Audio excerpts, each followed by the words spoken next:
Hello and welcome back to Herbie's Garage. Today we're working on the 2025 LIFAN KPT 400. I've got 246 miles on it, so now it's time for an oil change, the first oil change. And it's kind of a happy day for me because I really enjoy doing especially the first oil change. It's kind of a thrill for me. I know it's kind of a different kind of attitude, I guess, but I enjoy getting the impurities out of the engine and putting fresh oil in, especially on the first oil change, because there will be some impurities on the first oil change. This bike has a good filtration system in it, has a nice cartridge filter on the outside, so it's going to make it easy for us. So we're going to go ahead and get started, and we'll talk about a few things along the way. Right back here is the drain plug, and I don't want to take the drain plug out and have it mess up my skid plate. So I'm going to go ahead and take this plate off of it. It only has 4 screws.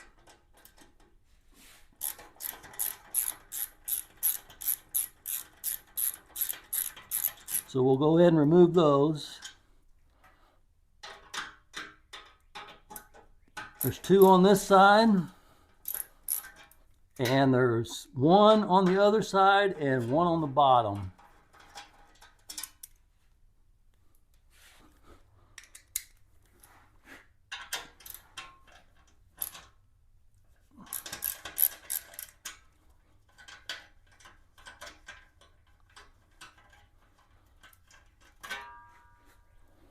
Okay, we've got those 3 out, so now we'll take the one on the bottom off of it. It's the only one holding it.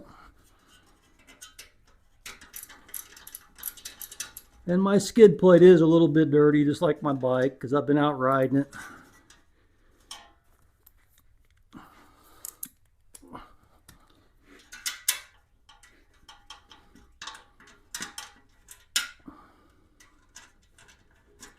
All right, now I'll take this bottom bolt out of it. And off it comes. On this skid plate, I want to show you this. There's 3 bolts that are the same. Those are the bolts that goes on the side. And then there's this one little bit different bolt that has a shoulder on it. That's the one that goes on the bottom. So don't mix those up. Now we'll take the drain plug out of it, and it's a 14 millimeter. And what I'm going to do is I'm going to capture the oil and measure it. So I'm going to put all the oil in my measuring cup, measuring bowl, whatever you want to call it. It's pretty big. It'll hold a little over 2 quarts, and this is supposed to hold 2.5. So it's going to be close. We'll try not to make too big of a mess.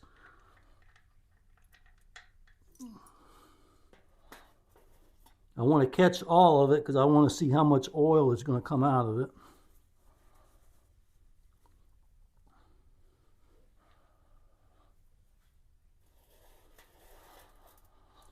And just so you know, I did warm the engine up for a little while, and then I let it cool down. So this oil is flowing really good. And here's the drain plug. It looks like it's got a magnet on it, but it's not magnetic. It just looks that way. It's the design of it. Now while that's draining, I'll show you that it does have a crush washer on this. And we're going to measure this washer to see what size we need to replace it with. Yeah, it looks like the crush washer is a 14 millimeter. And I happen to have some 14 millimeter crush washers. There's a little bit difference in it. Mine's a little bit wider on the flange of it, but it's not going to hurt anything. So I'm going to be using this one, discarding the original. As you can see, it fits on the bolt well. It just has a little bit of overlap on it, but it's not going to hurt anything. Okay, now we're down to where it's just barely dripping. I'm going to go ahead and put my drain plug back in it. And I can see I have over 2 quarts in it.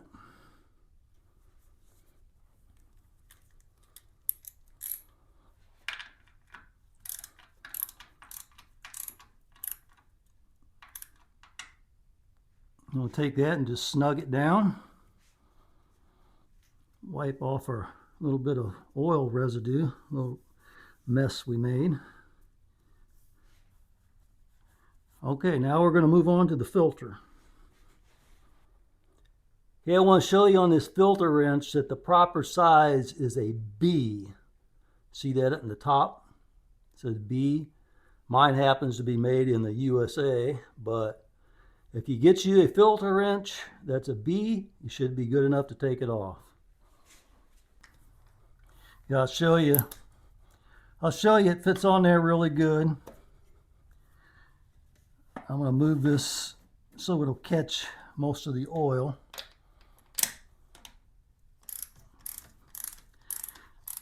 Okay, we got it loose enough where it'll come off my hand. So I'll tap this off and get that out of the way.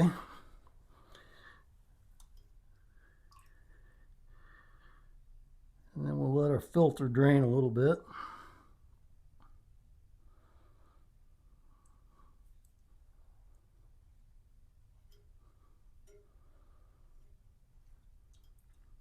I'm going to try not to make a mess and get it on my pipes. My pipes are still warm, actually, from running the engine.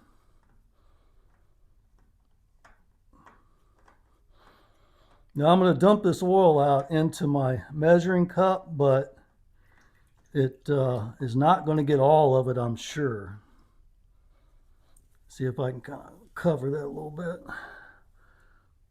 I got a little bit on there, but not much. It's going to have a little bit of oil left in this filter. So my measurement isn't going to be 100% accurate, but it'll be close.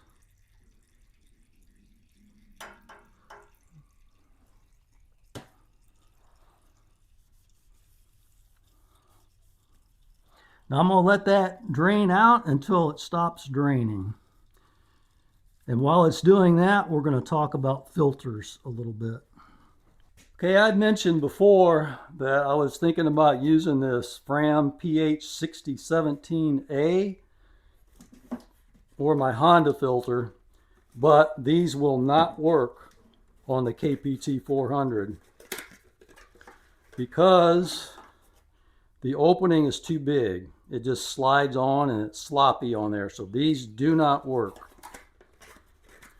So I spent several hours going to parts stores and trying to match up my filter and all that kind of stuff.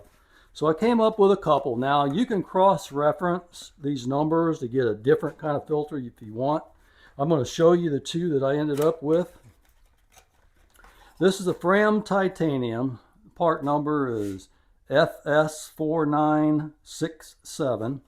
Now if you don't like either one of these filters and you want to put a different filter on, what I can tell you is the opening in here is a 3/4 by 16 thread. So if you want to get something different, you can cross this and get you something different. Now I went on Amazon and looked up the cross number on a website and went on Amazon and I found a high flow filter. I don't remember the number right offhand. If you want that, I can give it to you.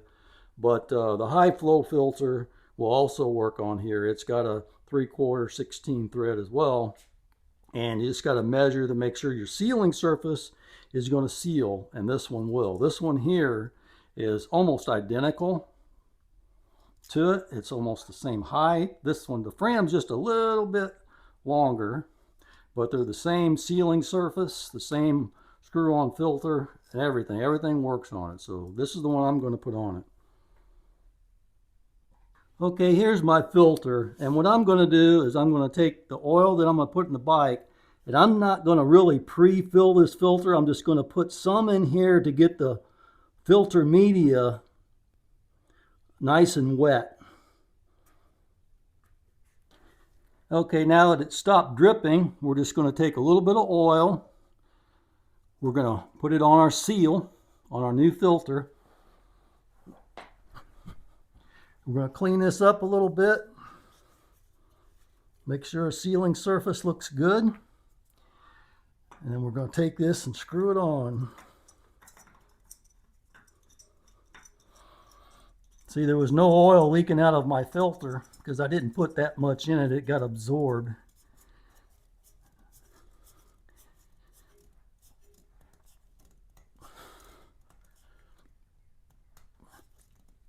and just tighten that by hand. And that should do it. And I'm going to show you that this same filter wrench will fit on this as well. So you could use the same wrench on your replacement filter too. As you can see right here on this line, that's 2 quarts to here. The distance from here to here is about the same distance from here to here, which is half a quart. So it's got about 2.5 quarts that I drained out of it. Now this is the oil that I plan on putting in it. It's 10W40 Valvoline motorcycle oil. This is conventional oil, and this is what you want to use up to 1,000 miles. Don't put synthetic in it yet. So what I'm going to do is I'm going to take this lid off, and I'm going to fill this up to make sure I get the exact right amount to 2.5 quarts. This side over here is quarts. This side is liters. So this is 2, 2.5, 3. I put a black mark where 2.5 quarts is at. So let's fill it up.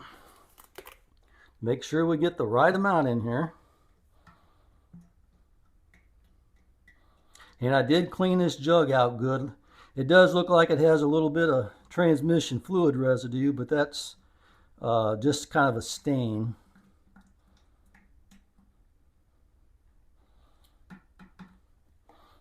And it looks like exactly 1 quart, so our quarts are measured properly. So we'll put our second one in.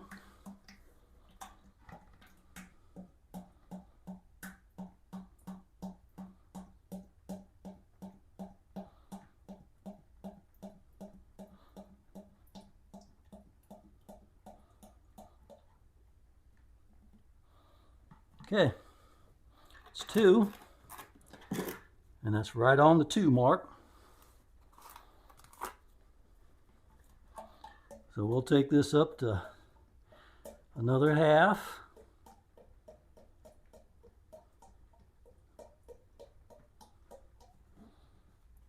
Go up just a little bit. There we go. That's 2.5. All right, let's go ahead and pour it in.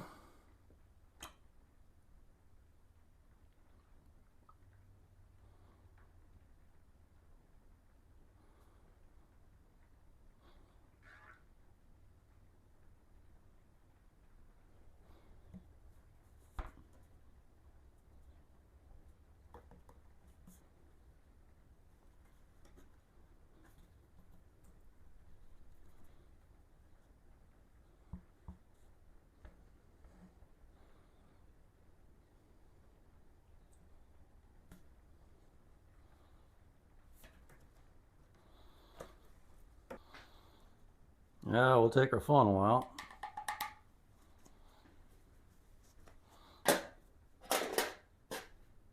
We'll put our cap back on it.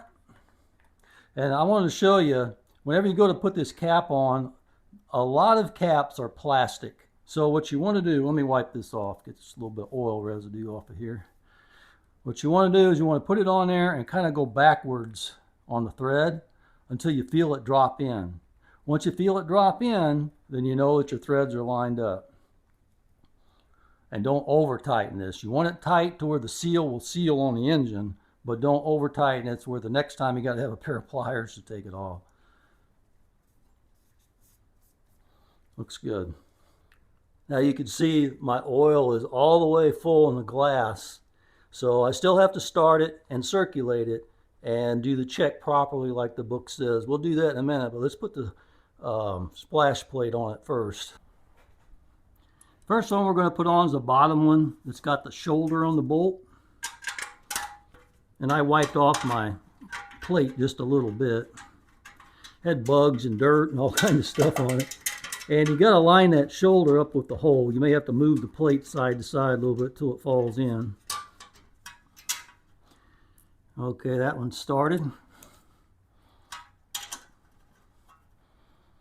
And you can see a witness mark on the plate, so you can put it back, put the bolt back in the same position.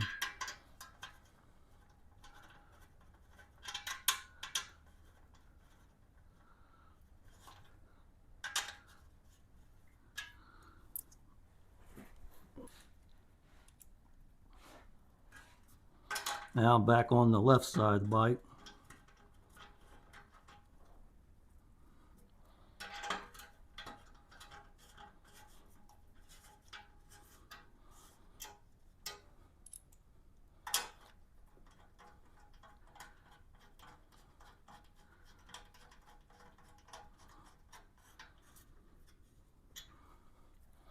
Pretty easy job.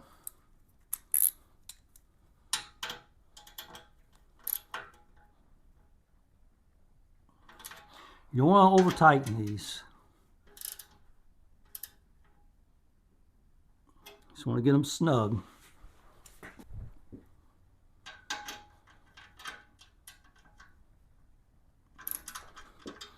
It's 3. That's 4. Okay, now that we've got the oil changed in it and everything, we're going to start it up and check for leaks.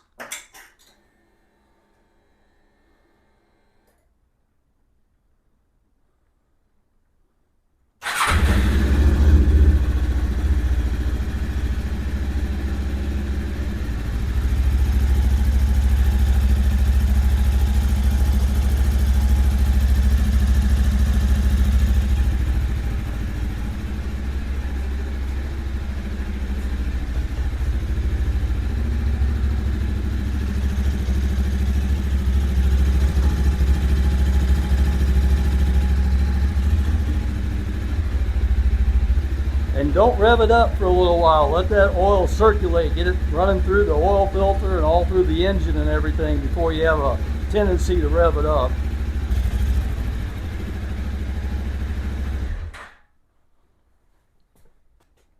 Alright, we're done with the first oil change. That was a pretty quick and easy thing to do. It wasn't very difficult whatsoever. The hardest thing was finding a proper oil filter for it, because really there was no reference numbers for it.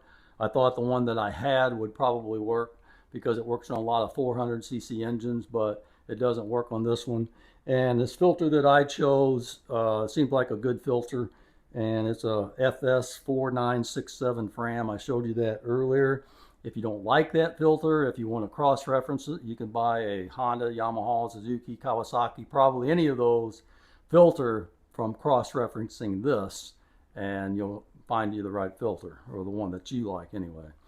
And don't forget to take that bash plate off, the skid plate, whatever you want to call it. It sure makes the job a lot easier. You know, you don't have to worry about draining on the pan and draining all over the place, so it makes it a lot easier. Like I say, it's an easy job. It doesn't take very long. It's an important job, and I've got mine done. And don't forget a filter wrench too. It's a B as in boy filter wrench. And so it's an easy thing to do. My next one's going to be at 1,000 miles, and probably after I change the oil at 1,000 miles, I won't change it again until I come back from my trip down to the tail of the dragon. And I think at 1,000 miles I might do a little bit different on my oil change. The only thing I'm going to do differently probably is the bolts for the skid plate. I'm going to blue Loctite them, but I'm only going to put probably 700 miles on it between now and when I change the oil the next time. I'll just kind of keep an eye on them. I think they'll be fine. They were fine for these 300 miles without Loctite on them. But I like to make sure that nothing's going to fall off, so I like to do that because you just never know. I don't want to be on the road and have something happen. So that'll do it for today. I appreciate you all coming along.